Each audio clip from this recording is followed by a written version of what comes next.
اللسان ہوگی کہ جھوٹ بولنا برا ہے، سچ بولنا چاہیے۔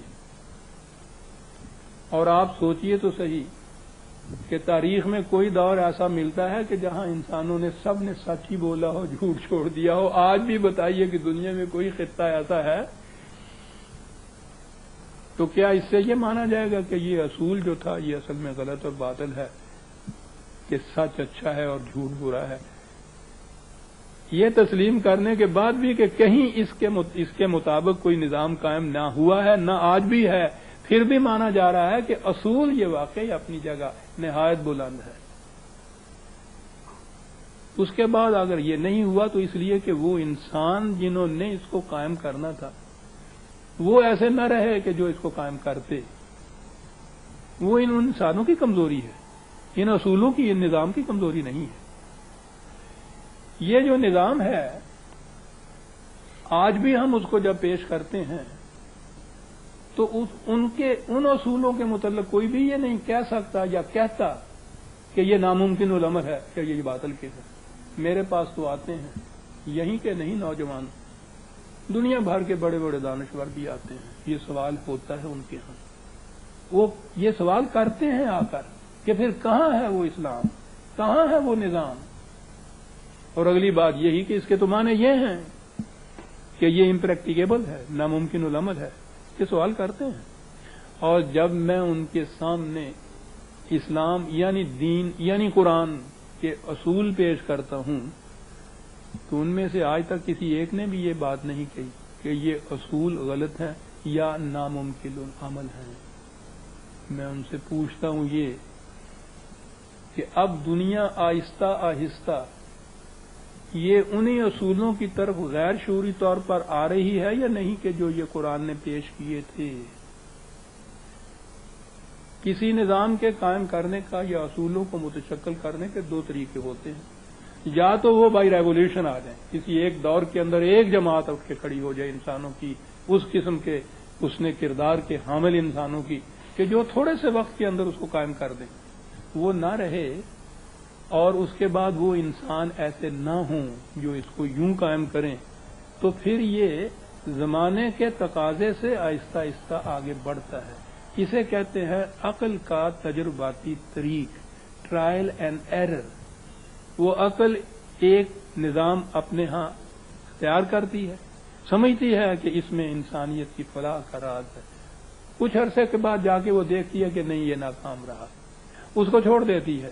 پھر دوسرا نظام عقل کے زور سے پہلے نظام کو دوبارہ نہیں دہراتی، وہ کبھی ایسا نہیں ہوگا کہ جو ناکام رہ چکا ہے اسے وہ دہرائے، کچھ اور کوئی اور نظام آگے لے جائے گی، اس پہ پھر وہ کچھ آزمائش میں کرتی ہے، آزمانے کے بعد کچھ عرصے کے بعد پھر وہ دیکھتی ہے کہ اس میں بھی ناکامی ہوئی۔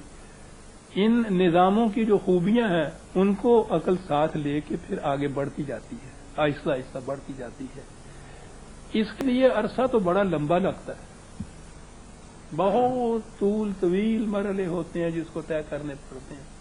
اس میں اس کو آگ کی خندقیں اور خون کی ندیاں بھی پار کرنی پڑتی ہیں، ہڈیاں توڑوانی پڑتی ہیں، لڑائیاں، جنگ، انگریز، سب کچھ۔ یہ اس کا تجرباتی طریق ہے۔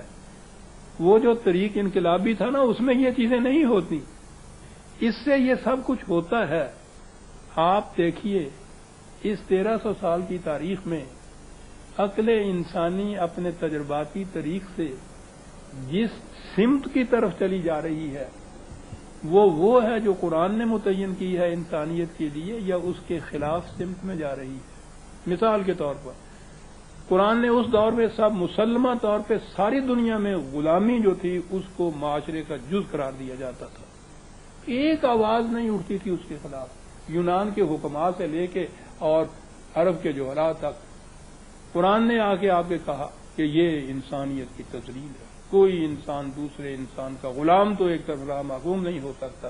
میں غلامی کو ابھی کہہ رہا ہوں، آپ بتائیے کہ اس 1300 سال میں عقل نے اپنے تجرباتی طریق پہ جو چیز کہی ہے وہ اس کے خلاف ہے یا یہ چیز ہے جو اس نے تسلیم کی ہے؟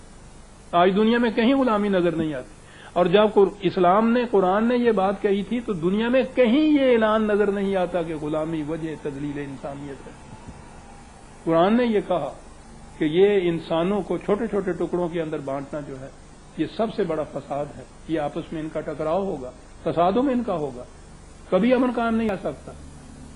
نو انسانی ایک عالمگیر برادری ہے. قرائے ارض کے اوپر لکیریں مت کھینچو، یہ تمہاری انسانوں کی خود ساختہ ہیں. خدا نے زمین پہ کوئی لکیر نہیں کھینچی. خدا نے کسی انسان کو کسی خاص قوم کے ساتھ متمسک نہیں کیا، یہ انسانوں نے یہ کیا ہے. اور یہ ساری جتنا بھی خلفشار اور تصادم اور جنگ اور خونریزیاں ہیں یہ ان لکیروں کی وجہ سے ہیں، خواہ وہ نسل کی ہوں، خواہ وہ جغرافیائی حدود کی ہوں. یہ لکیریں مٹا دی جائیں تو انسانیت ایک عالمگیر برادری بن سکتی ہے، لیکن وہ بن سکتی ہے ایک نسب العین کو لیے ہوئے. اور نسب العین یہ ہے کہ فاما ما ينفع الناس فيمكث في الارض. بقا صرف اس نظام اور عمل کے لیے ہے جو پوری نو انسانی کی منفعت کے لیے ہو. آج ساری دنیا کے دانشور اپنے اپنے یہ قومیت پرستی کے نظام سے تنگ آ کر وہ تلاش کر رہے ہیں کسی ایسے نظام کی جو عالمگیر انسانیت کے اوپر عائد کیا جا سکے. متفق ہیں اس بات کے اوپر کہ فلاح اور بہبود انسانیت اسی کے اندر ہے، ان کو اس کی بنیاد نہیں مل رہی.